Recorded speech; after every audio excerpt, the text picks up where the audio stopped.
All right. I am just pained in my heart now doing this video. But I looked at the whole thing. I said to myself, I have to do this. Maybe I might help or save one or two persons. I came across a story that really touched me about a young man, a married young man with two little kids. But right now, as we speak, this young man is no more. He has kicked the bucket. But nobody would make any views about it. Nobody will talk about it. You won't hear anything. There'll be no noise. And that's why I want to talk. Now, I want to start by asking this question, my good people. What is your own definition of domestic violence? What's your own definition of domestic violence? You see, this issue of domestic violence have just been narrowed down only on women playing the victim card here. But I want to tell you equivocally without mixing words that right now, as we speak, in this century, it is now men that suffer domestic violence more. If you truly understand what domestic violence is and what it is all about, you will actually understand what I mean and where I am headed. Domestic violence is not only when a man raises his hand against a woman. No. What about verbal violence, verbal attack? What about emotional attack? Do you know that 95% of men that are married today are just dying in silence? Do you know why? Because this is a general notion that men shouldn't complain, that men don't talk. Who will a man cry to? Who will he complain to? When a man wants to open his mouth to talk, say, no, now, be a man now. Be a man, be a man. A lot of men, under this illusion of being a man, are suffering high blood pressure. A lot of men have lost their senses.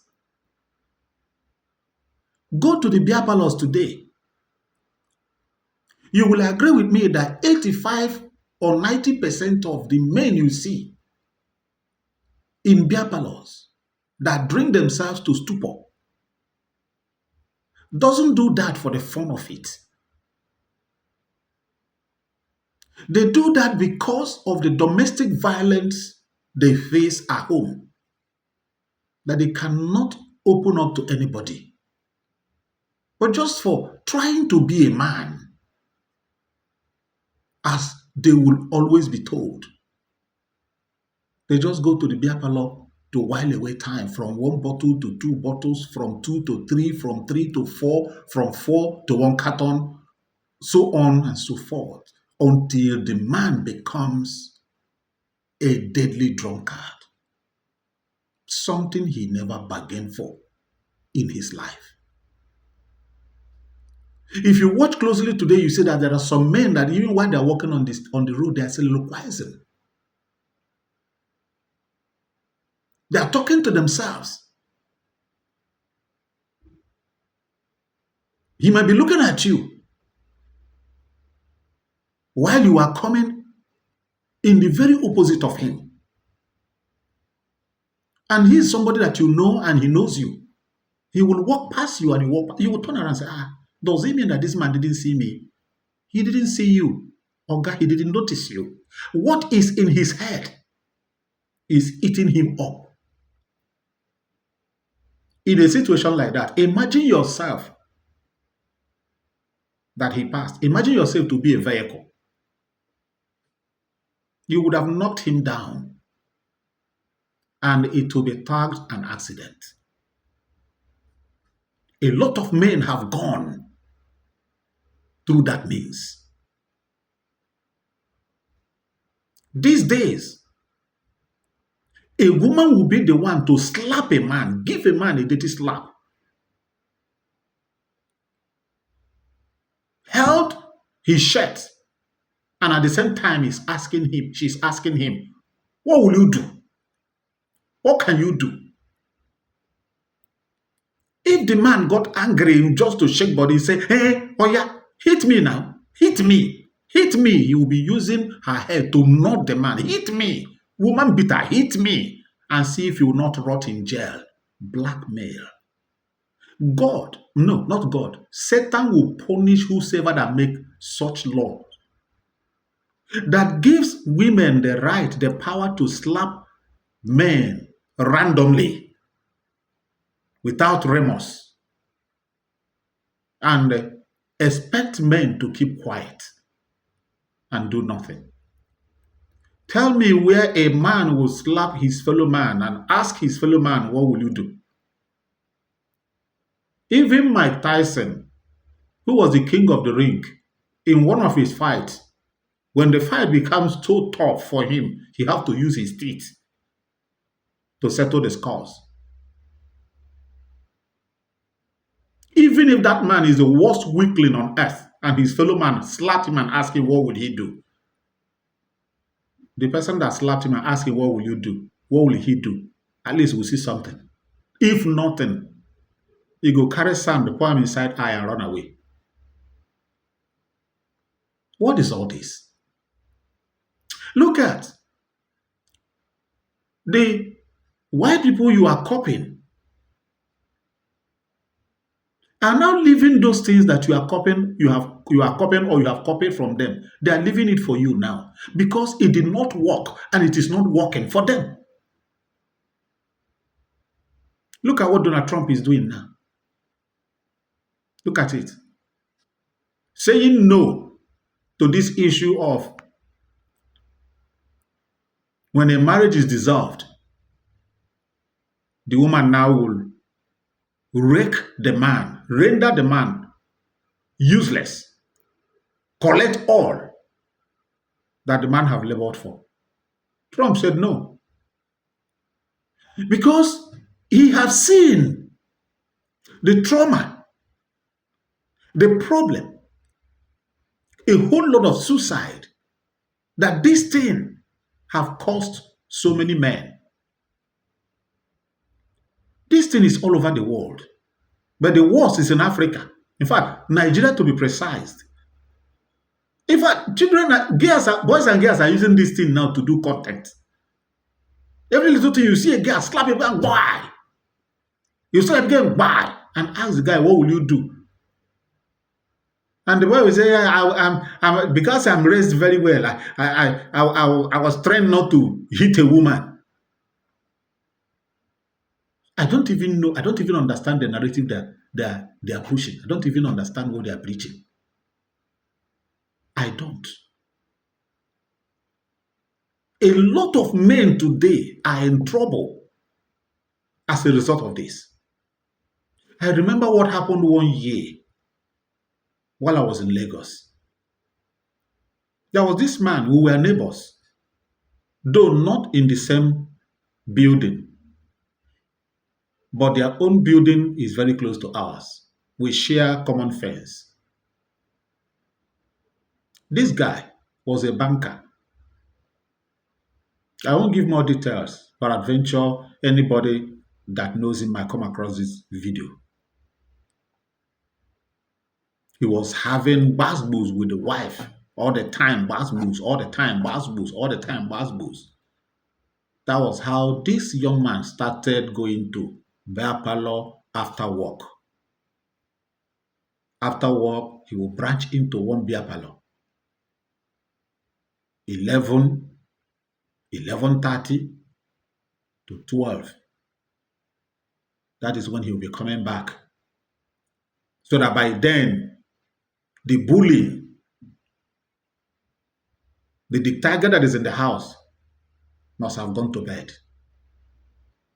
And even if she's still awake, no matter what she say or do again, because the man is drunk, you'll be wasting your time. To cut the good long story short, this man continued like this until one day he went out, got drunk, and as he was driving home, under the influence of that alcohol on a very high speed, he ran under a parked trailer. And that was how the life of this young man, young promising young man, that was how his life was summarized. What other domestic violence are you looking for? So many men have gone through this way. But the women are always the one to come out to play the victim card. And when these things happen to men, nobody will talk about it. Nobody will talk about it. Please, men, wake up. Wake up and change this narrative. I said, wake up. When I said wake up, I'm not saying go and be hitting them all. That's not what I'm saying. It's not what I'm advocating. I didn't say go and be beating them. No. Wake up. When you find yourself in such situation, please, your own life should matter. Your own life should be important to you. Forget all about this nonsense of being a man. Be a man, be a man. No, no, no, no. Because if you buy, if you live here now, you buy. Not only you they go. As they themselves no one buy, you kuma, make you not agree to buy. Yes. If your life is not important to anybody, your life should be important to you and to you alone. If you are not living for anybody, okay, live for yourself. Please, and those of you that are not yet married, that are thinking of getting married, don't be carried away. Don't be carried away. Yes. A woman will be the one. She will be the one shouting. When you reply, she will say you are shouting at her. Why are you shouting at me? Who are you? You are raising your voice at me. When you want to walk out, he said, how dare you walk away from me while I'm talking to you? How dare you walk away from me? If you keep quiet, keep mute, and decide not to talk. He said, why are you snubbing me while I'm talking to you? Who are you? How dare you? I know there are too many good women out there. I have seen good women. Yes. There are good women, well raised, properly brought up women with good understanding that understand the importance and the sacredness of marriage.